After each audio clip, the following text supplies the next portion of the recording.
The security alert came through at 11:47 p.m., and tech mogul David Chen's blood ran cold when he saw the notification. Motion detected in master bedroom, second floor. His 8-year-old son, Alex, was supposed to be alone up there. Alex, who had been diagnosed with severe autism at age 3. Alex, who hadn't spoken a full sentence in 5 years. Alex, who 6 different specialists had labeled profoundly intellectually disabled and recommended permanent institutional care. David pulled up the live camera feed on his phone, expecting to see his son having another meltdown, throwing things, hurting himself like he did most nights. Instead, what he saw made him nearly crash his Tesla on the highway. There was James Morrison, the night janitor he'd hired 4 months ago, sitting cross-legged on the floor next to Alex. And his son, his supposedly unreachable son, was arranging colored blocks and complex mathematical patterns while James wrote equations on a whiteboard. David didn't even know was in that room, but that wasn't the part that made David's hands shake on the steering wheel. It was hearing his son's voice, clear and focused, saying words David had never heard him speak. The Fibonacci sequence appears in nature because it represents optimal growth patterns. Each number is the sum of the previous 2. See, James? 1, 1, 2, 3. David's foot slammed on the accelerator. He had to get home. He had to understand what he was seeing. Because either this janitor had somehow unlocked his son's mind, or David had been lied to by every expert he'd paid millions of dollars to consult. 23 minutes later, David burst through his front door and took the stairs 3 at a time. He threw open Alex's bedroom door, and both James and Alex looked up, startled. "What the hell is going on here?" David demanded, his voice shaking with a mixture of fury and something else he couldn't identify. Hope. Terror. James stood up slowly, his hands visible, his expression calm but guarded. "Mr. Chen, I can explain." "Explain what? That you've been sneaking into my son's room at night? That you've been—" David's voice caught when he really looked at the whiteboard. Advanced calculus, number theory, concepts that graduate students struggled with. "Daddy's mad," Alex said, his voice flat but clear. He returned to his blocks, arranging them in patterns that David now realized weren't random at all. They were mathematical proofs rendered in 3 dimensions. Alex spoke. David whispered, He spoke to me." "He speaks every night, Mr. Chen," James said quietly. "Has been for about 3 months now." "I thought you knew." "How could I know?" David's voice rose again. "You're doing this behind my back, without my permission, with my son." "I'm teaching him mathematics," James interrupted, his voice gaining an edge. "Something he's exceptionally gifted at. Something every specialist you hired missed, because they never bothered to look past his diagnosis." David stared at this man, this janitor in a gray uniform with his name stitched on the pocket. "You're a janitor. You clean toilets. What do you know about autism? Or mathematics?" "I know your son isn't intellectually disabled," James said, his voice cutting through David's anger like a blade. "I know he's been trying to communicate through patterns and sequences since he was 4 years old, and everyone around him was too busy looking at what he couldn't do to see what he could do brilliantly." David's mind was reeling. "This is insane. You're fired. Get out of my house before I call the police." "Show him, Alex," James said softly, ignoring David's threat. "Show your father what you've been working on." Alex stood up and walked to his closet. He opened it, and David's jaw dropped. The entire interior was covered in papers, hundreds of them. Mathematical equations, geometric proofs, complex theories written in his son's careful handwriting, some in crayon, some in pencil, spanning what looked like years of work. "He's been doing this since he was 5, James explained. "Before I came here, he was trying to tell you what he was capable of. You just weren't listening." The words hit David like a physical blow. He walked closer to the closet, pulling out papers with shaking hands. These weren't childish scribbles. These were sophisticated mathematical concepts. Some of them David recognized from his own MIT education. Others were beyond even his understanding. "How long have you known about this?" David demanded. "My second night here. I came up to clean. Found Alex in the middle of a meltdown because he'd made a mistake in a calculation and couldn't figure out how to fix it. So I fixed it for him." "Just like that? You just fixed a complex mathematical proof?" James's expression darkened slightly. "Mr. Chen, can I ask you something? Did you actually read my resume when you hired me? Or did you just see janitor application and assume I was uneducated?" David felt heat rising in his face. Truth was, he hadn't read any of the night staff resumes. His assistant handled all that. He barely knew James's name until tonight. "I didn't think so," James said quietly. "I have a PhD in mathematics from Stanford. I taught at MIT for 6 years. Published 12 papers in peer-reviewed journals. Won the Fields Medal finalist prize and The room spun around David. The Fields Medal. That was the Nobel Prize of mathematics. "If you're a celebrated mathematician, what are you doing cleaning my house? Paying my bills?" James replied simply. "After my mother got sick, I took a year off to care for her. When I tried to return to academia, I found out my department had been dissolved during budget cuts. I applied to 47 universities, got rejected by all of them. Not enough recent teaching experience, they said. But we both know what they really meant." David wanted to argue, but the words died in his throat, because he knew exactly what James meant. He'd seen it in his own company. The subtle and not so subtle ways brilliant people of color got passed over, pushed aside, deemed not a culture fit. "So I take whatever work I can get," James continued. "Night shift at tech mansions, at least the pay covers my mother's medical bills. And sometimes, if I'm lucky, I meet a kid like Alex, who actually wants to learn." "Fibonacci numbers and shells," Alex suddenly said, still focused on his blocks. "Golden ratio and flower petals. Math is nature's language. James taught me that everything beautiful has equations inside it." David looked at his son, really looked at him, maybe for the first time in years. Since the diagnosis, he'd stopped seeing Alex as his son and started seeing him as a problem to solve, something broken that needed fixing. He'd thrown money at specialists, therapies, medications, but he'd never once sat on the floor and asked Alex what he was trying to say. "Why didn't you tell me?" David asked James, his voice breaking. "Why did you hide this from me?" "I tried, Mr. Chen. 3 different times. I left notes in Alex's progress journal. I mentioned it to your wife. I even sent you an email 2 months ago, explaining what I discovered. You never responded to any of it." David pulled out his phone, searched his email. There it was. Dated 2 months ago. Subject line: "Important discovery about Alex's abilities." Marked as read but never replied to. He'd probably skimmed it while in a meeting and forgotten about it entirely. The shame hit him like a tsunami. "I'm his father," David whispered. "I'm his father, and a janitor knows more about him than I do." "That's not fair to yourself," James said, but there was steel in his voice. "You're busy running a billion-dollar company. Clearly you don't have time for the small things, like noticing your son is a mathematical prodigy." The words were meant to cut, and they did. David sank onto Alex's bed, his head in his hands. Alex came over and placed his hand on David's knee. The touch was light, tentative. "Don't be sad, Daddy. James says you're very smart too. He says you built something from nothing. That's what mathematicians do. We build beautiful things from nothing." David looked up at his son through tears. "Alex, I'm so sorry. I'm sorry I didn't listen." "It's okay." James listened. James always listens. Alex returned to his blocks, the moment of connection already over for him. But not for David. Something fundamental had shifted in his understanding of everything. "What would you need?" David asked James suddenly. "To teach him properly. What would you need?"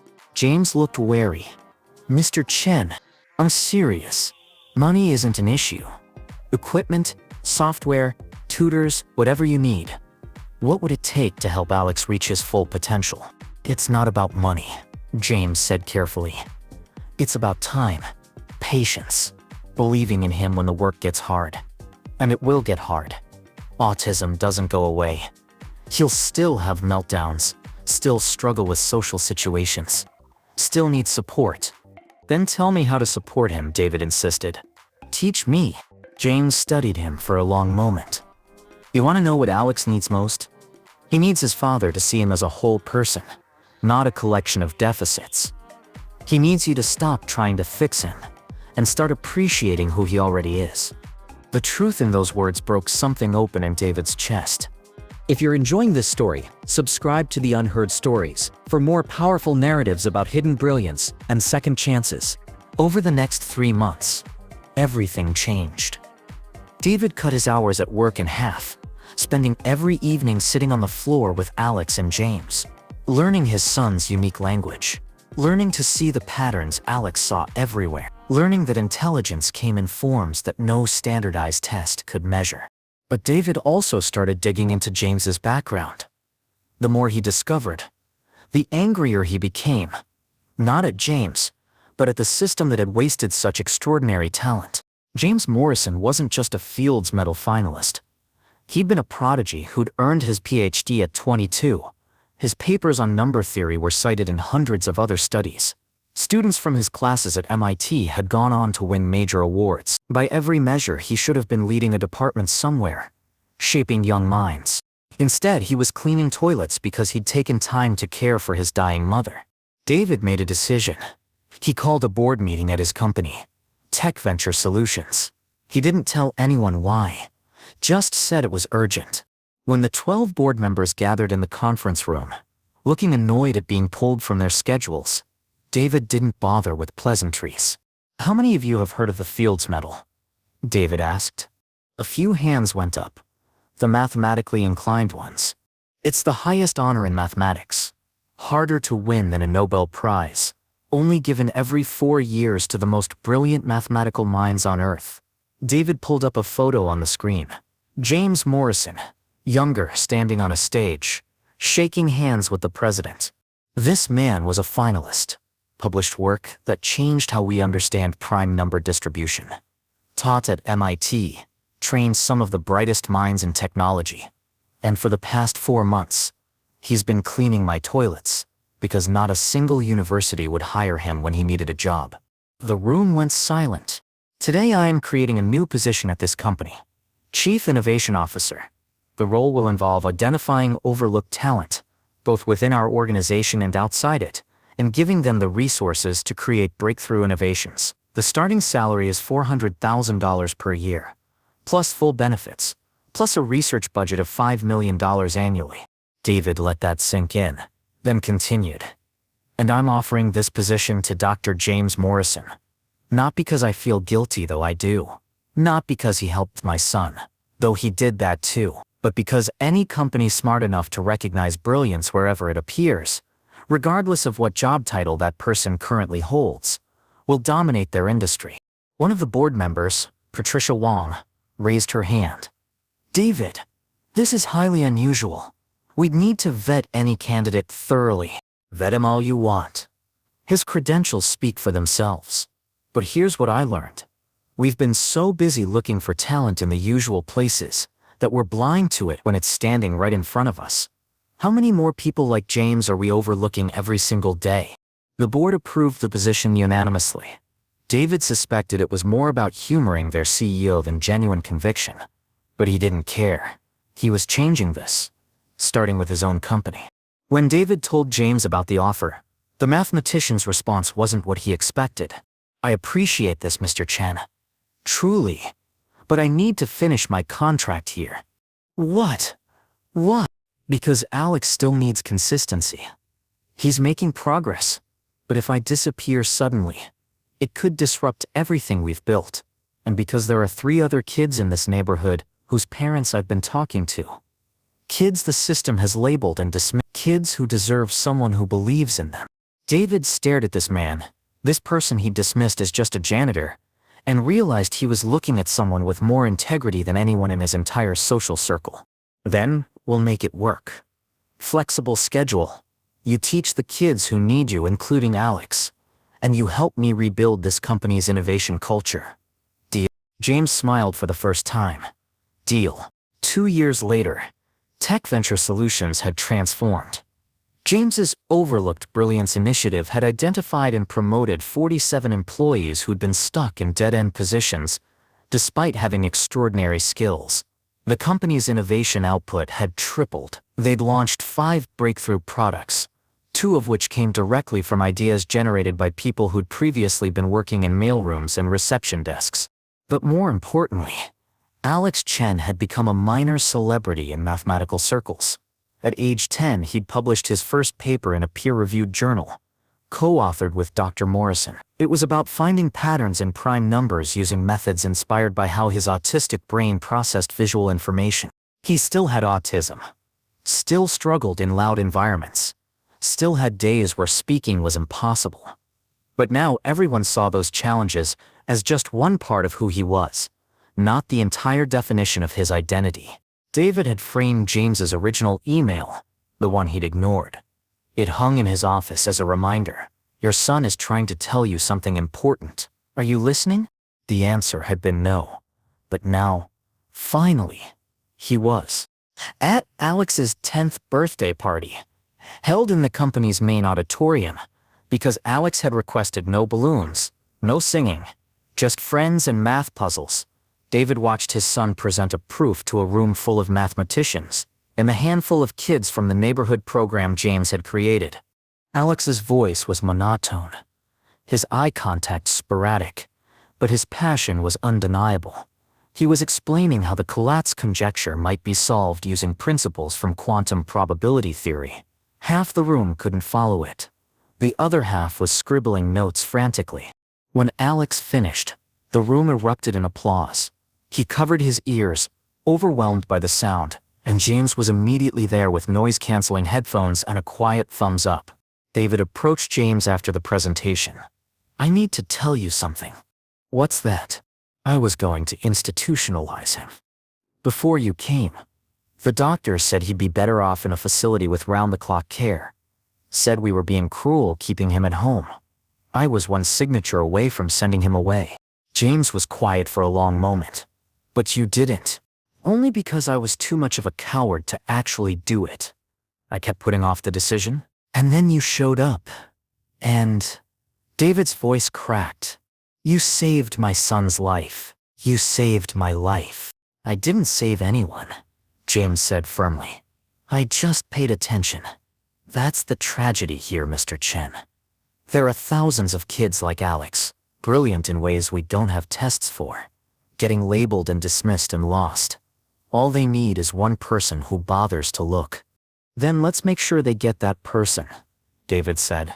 I want to expand the program, not just in our neighborhood. Nationwide, full funding. What would you need? James smiled. I'd need about 500 dedicated teachers, a complete overhaul of how we assess intelligence, and a society willing to admit that maybe we've been wrong about what disability actually means. So Tuesday? David joked. Tuesday works. 3 years after that, the Chen Morrison Institute for Neurodivergent Excellence had programs in 47 states. They'd identified over 3,000 children that traditional education had failed, found their unique gifts, and helped them thrive. 22 of those kids had gone on to publish research papers. 8 had started their own companies. Dozens more were simply happy, learning in ways that actually worked for their brains. Alex, now 13, split his time between advanced mathematics courses at Stanford and teaching younger kids in the Institute's program. He still preferred numbers to people, still needed his routines and quiet spaces, but he knew, beyond any doubt, that he was valued not despite his differences, but including them. And James Morrison, the janitor who'd once been ignored by academia, now had universities competing to partner with his institute. The same schools that wouldn't hire him were now inviting him to give keynote addresses about innovation in education. He always said no. He was too busy teaching. On the 5th anniversary of that night, when David caught James in Alex's room, the two men sat on the floor of what used to be a bedroom and was now Alex's personal math library. You know what the real miracle was? David said. It wasn't that you unlocked Alex's potential. He always had that. The miracle was that you didn't give up when everyone else did. When I did, someone believed in me once, James said quietly. When I was a kid in Detroit growing up poor with a single mother who worked 3 jobs, a librarian who saw me reading advanced math books, and instead of telling me I was too young or too poor or too black to understand them, she brought me harder ones. She's why I became a mathematician. Had to pay that forward. Is she still alive? Your librarian? Mrs. Patterson. She's 87 now, in a nursing home in Detroit. I visit her every month. She still asks me what I'm learning. David pulled out his phone and made a note. The next week, the Chen Morrison Institute established the Patterson Fellowship, a full-ride scholarship for students from underserved communities pursuing mathematics or science. Mrs. Patterson cried when they told her. The story of how a janitor unlocked a tech mogul's son's hidden genius became famous, written about in magazines and featured on news programs. But David always corrected them. James didn't unlock anything. He'd say, Alex was never locked. We were just too blind to see the door was already open. We were looking for the wrong kind of key. Sometimes the people we need most in our lives come disguised as people we don't think we need at all. Sometimes brilliance arrives not in a 3-piece suit and a corner office, but in a janitor's uniform at 11. And sometimes, the greatest gift a parent can receive is the humility to admit they were wrong and the courage to listen to someone who sees what they've been missing all along. That's not just a story about autism or mathematics or social justice. It's a story about paying attention, about looking past job titles and diagnoses and assumptions to see the humans underneath. It's about the families we choose, the teachers who change everything, and the second chances we give ourselves when we finally open our eyes to what's been there all along. If this story made you think differently about the people around you, subscribe to the Unheard Stories. Because everyone has a story worth hearing. You just have to be willing to listen.